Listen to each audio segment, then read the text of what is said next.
కాపాడుకుందాం కాపాడుకుందాం రాజ్యాంగాన్ని కాపాడుకుందాం కాపాడుకుందాం జిందాబాద్ జిందాబాద్ జిందాబాద్ జిందాబాద్ నశించాలి ఎన్నికల కమిషన్ పక్షపాత ధోరణి నశించాలి నశించాలి నశించాలి ఎన్నికల కమిషన్ బీజేపీ పక్షపాత ధోరణి నశించాలి నశించాలి జిందాబాద్ జిందాబాద్ పోరాడే శక్తి ఉంది పోరాడే శక్తి ఉంది ఎన్నికల కమిషన్ పక్షపాత ధోరణి నశించాలి నశించాలి ఎన్నికల కమిషన్ పక్షపాత ధోరణి నశించాలి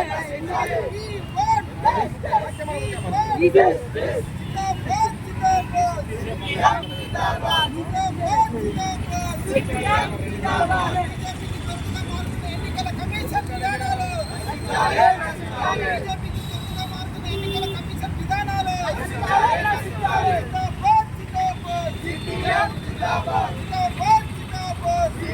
ప్రజాస్వామ్య హక్కులను కాలరాస్తున్న బీజేపీ ప్రభుత్వం ప్రజాస్వామ్య హక్కులను కాలరాస్తున్న బీజేపీ విధానాలు ప్రజాస్వామ్య హక్కులను కాలరాస్తున్న బీజేపీ విధానాలు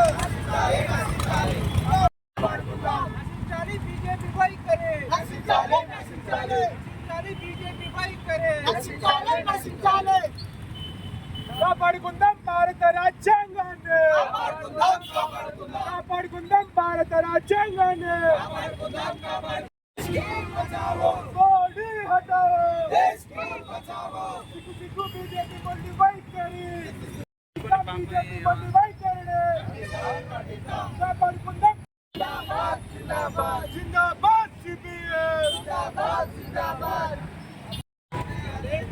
జిందాబాద్ జిందాబాద్ సిపిఎం జిందాబాద్ జిందాబాద్ సిపిఎం జిందాబాద్ కాపాడుకుందాం ప్రజాస్వామ్య హక్కులను కాపాడుకుందాం కాపాడుకుందాం కాపాడుకుందాం ప్రజాస్వామ్య హక్కులను కాపాడుకుందాం ఎన్నికల కమిషన్ పైన మోడీ ప్రభుత్వం విధానాలు నశించాలి నశించాలి ఎన్నికల కమిషన్ పైన మోడీ ప్రభుత్వ విధానాలు నశించాలి నశించాలి ఎన్నికల కమిషన్ స్వతంత్రతను దెబ్బతీసిన మోడీ ప్రభుత్వం నశించాలి నశించాలి ఎన్నికల కమిషన్ స్వతంత్రతను దెబ్బతీసిన మోడీ విధానాలు నశించాలి నశించాలి జిందాబాద్ జిందాబాద్ సిపిఎం జిందాబాద్ జిందాబాద్ జిందాబాద్ సిపిఎం జిందాబాద్ Modi down down Modi down down Modi down down ప్రజల హక్కులను కాలరాస్తున్న మోడీ విధానాలు నశించాలి నశించాలి ప్రజల హక్కులను కాలరాస్తున్న మోడీ విధానాలు నశించాలి నశించాలి జిందాబాద్ జిందాబాద్ సిపిఎం జిందాబాద్ జిందాబాద్ జిందాబాద్ సిపిఎం జిందాబాద్ ప్రజాస్వామ్య హక్కులను కాలరాస్తున్న బీజేపీ ప్రభుత్వం ప్రజాస్వామ్య హక్కులను కాలరాస్తున్న బీజేపీ విధానాలు ప్రజాస్వామ్య హక్కులను కాపాడుకుందాం భారత రాజ్యాంగాన్ని కాపాడుకుందాం భారత రాజ్యాంగాన్ని నశించాలి బీజేపీ కాపాడుకుందాం భారత రాజ్యాంగాన్ని కాపాడుకుందాం భారత రాజ్యాంగాన్ని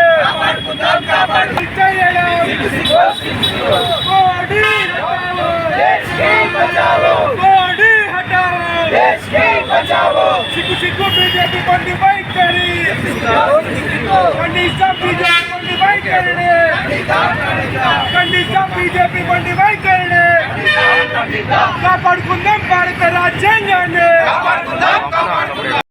ఎన్నికల షెడ్యూల్ రాబోతున్న తరుణంలో భారత ఎన్నికల కమిషన్ సర్ను తీసుకొచ్చింది.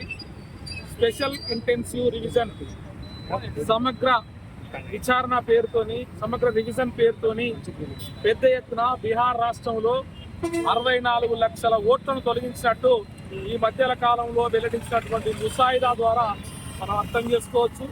ముఖ్యంగా మైనార్టీలను మహిళలను పెద్ద ఎత్తున ఓట్లు తొలగించారు. అసలు ఆధార్ ప్రామాణికం కాకుండా రేషన్ కార్డు ప్రామాణికం కాకుండా అవి రెండూ తీసేసి తల్లిదండ్రుల పౌరసత్వాన్ని ఆధారంగా తీసుకొని ఇది చేయడం అంటేనే సర్ ప్రక్రియలో లోపభూయిష్టంగా ఉందని చెప్పేసి దేశ ప్రజానీకం మొత్తం కూడా వంతెత్తుతున్నటువంటి పరిస్థితిలో అట్లాగే ఎన్డీఏ కూటమిలోని తెలుగుదేశం పార్టీ మరియు ఇతర పార్టీలు కూడా ఆందోళన వ్యక్తం చేసినటువంటి సందర్భంలో కూడా ఈ ఎన్నికల కమిషన్ వెనక్కి తగ్గడం లేదు. ఇది దేశవ్యాప్తంగా ఈ సర్ను మళ్ళీ తీసుకొచ్చేటువంటి ప్రయత్నాలు కొనసాగుతున్నాయి. కరోనాకు ముందే ఈ సర్ను తీసుకురావడం కోసం అనేక ప్రయత్నాలు చేశారు. భారత ప్రజానీకం పెద్ద ఎత్తున ఆందోళన చేయడంతో వెనుకంజ వేసి వెనక్కి తీసుకున్నారు. మళ్ళీ దొడ్డిదారిన దీన్ని సర్ను తీసుకొచ్చి ఇలా మైనార్టీల పైన అట్లాగే వాళ్ళకి ఎవరైతే వ్యతిరేకంగా ఉంటారో వాళ్ళని ఓట్లు మొత్తం కూడా గంపగుత్తగా తీసేసేటువంటి పరిస్థితి వచ్చింది. వాళ్ళు అనుకున్న చోట మహారాష్ట్రలో మాత్రం లక్షల ఓట్లు కేవలం ఒక నెలలోనే వాళ్ళు పొందుపరచడం జరుగుతుంది. అంటే ఎన్నికల ప్రక్రియ అనేది ఈ దేశంలో సజావుగా సాగకుండా కేవలం బీజేపీ మాటలకు లోబడి, బీజేపీ ప్రభుత్వానికి లోబడి ఎన్నికల కమిషన్ వ్యవహరిస్తూ ఉందని చెప్పేసి చేస్తారని చూస్తే కనిపిస్తూ ఉంది. అంతేకాదు ఎన్నికల కమిషన్ వెలుపలున్నటువంటి అంశం ఇది. భారత పౌరసత్వానికి సంబంధించింది, ఎన్నికల సంఘానికి సంబంధించింది అసలు సంబంధం లేనటువంటి మ్యాటర్. కానీ అందులో తలదూర్చి పౌరసత్వాన్ని నిర్దేశించేటువంటి హక్కు ఎన్నికల కమిషన్ ఎవరిచ్చారని చెప్పేసి సిపిఎం పార్టీగా మేము డిమాండ్ చేస్తున్నాం.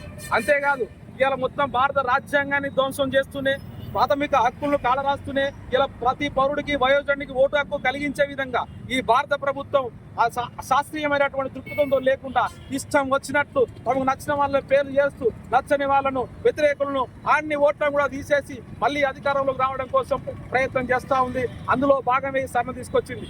ఈ సర్ ప్రక్రియను మొత్తం కూడా ప్రక్షాళన చేయాల్సిన అవసరం ఉంది. అంతేకాదు ఎన్నికల కమిషన్, భారత అత్యున్నతమైనటువంటి ఈ ఎన్నికల కమిషన్ ఇలా ఒక పార్టీకి ఊడిగం చేసే విధంగా ఉండకూడదు. ఇప్పటికే అత్యున్నత సంస్థలు ఇలా ఈడీ కానీ, సిబిఐ కానీ, అట్లాగే ఐటీ కానీ ఇలా మొత్తం కూడా ఇలా బీజేపీ చెప్పు చేతుల్లో ఉన్నటువంటి పరిస్థితి కనిపిస్తూ ఉంది. వాళ్ళు చెప్పినటువంటి మాటలకు అనుగుణంగానే వివరిస్తున్నటువంటి సందర్భం కూడా కనిపిస్తూ ఉంది. కాబట్టి ఎన్నికలు అనేది సజావుగా సాగితే భారత రాజ్యాంగం పడే వెళ్ళినటువంటి అవకాశం ఉంటుంది. భారత రాజ్యాంగాన్ని కాపాడుకోవాలంటే కనీసం ఓటు హక్కు ప్రధాన బాధ్యతగా చూడాల్సిన అవసరం ఉంది. ఈ ఓటు హక్కునే తీసివేసేటువంటి ఈ ప్రభుత్వము, ఈ ఎన్నికల కమిషన్ మరి ఎవరి మెప్పు కోసం ఉంది? ఒక పార్టీ కాదు, ఇలా వస్తుంది పార్టీ రేపు పోతుంది. కానీ ఎన్నికల వ్యవస్థనే సంస్కరించకుండా, ఎన్నికల వ్యవస్థనే మొత్తం కూడా మాయని మచ్చగా చేస్తున్నటువంటి ఈ భారత ఎన్నికల కమిషన్ కూడా ప్రక్షాళన చేయాల్సిన అవసరం ఉంది. మొత్తం బీహార్ లో తొలగించినటువంటి 64 లక్షల ఓట్లను కూడా మళ్ళీ చేర్చాలని చెప్పి డిమాండ్ చేస్తున్నాం. అంతేకాదు మిగతా దేశం మొత్తం కూడా ఒక శాస్త్రీయ పద్ధతిలో ఇలా ఆధార్ను ప్రామాణికం తీసుకోవాలి. అంతేకాదు రేషన్ కార్డు ప్రామాణికం తీసుకోవాలి. అన్నిటికీ గతంలో ఓటు హక్కు వినియోగించుకోవాలంటే వీటిని ప్రామాణికం తీసుకున్నారు. కానీ ఓటర్లో సవరణ పేరుతోని వీటిని తొలగించడం అంటే ఇలా వాళ్ళ మనుషులకు ఓటు హక్కు కానీ వాళ్ళ వ్యతిరేకులకు ఓటు హక్కు తీసేసే విధంగా ఉంది. కాబట్టి వెంటనే ఈ చర్యలు ఆపాలని చెప్పేసి భారత ఎన్నికల కమిషన్ కు సూచిస్తా ఉన్నాం. అట్లాగే ఇలా గతంలో ఆర్ఎస్ఎస్ కు, సంఘ్ పరివార్ కు అడుగులకు మడుగునొత్తినట్టు బీజేపీ ఉండేది. ఆ బీజేపీ చెప్పినట్టు ఇలా ఈ ఎన్నికల వ్యవస్థ కూడా పనిచేసింది. కానీ ఇలా స్వయంగా ఆర్ఎస్ఎస్, సంఘ పరివార శక్తులు ఇందులో తలదూర్చినటువంటి పరిస్థితి కనిపిస్తా ఉంది. వాళ్ళ మాటలకు, ఈ చేష్టలకు అనుగుణంగానే ఈ వ్యవస్థ పోతున్నది తప్ప మరొకటి కాదని చెప్పేసి సిపిఎం పార్టీగా మేము ఇప్పటికైనా డిమాండ్ చేస్తున్నాం. ఈ రోజు అఖిల భారత కమిటీ పిలుపు మేరకు సిపిఎం గా అన్ని జిల్లాల్లో, రాష్ట్ర మొత్తం కూడా దేశవ్యాప్తంగా ఈరోజు ప్రొటెస్ట్ చేయడం జరుగుతూ ఉంది. కాబట్టి ఇప్పటికైనా నిష్పక్షపాతంగా దేశంలో ఎన్నికలు నిర్వహించాలని చెప్పేసి సిపిఎం పార్టీగా డిమాండ్ చేస్తున్నాం. ఇల్కూరి వాసుదేవరెడ్డి, సిపిఎం పార్టీ కరీంనగర్ జిల్లా కార్యదర్శి.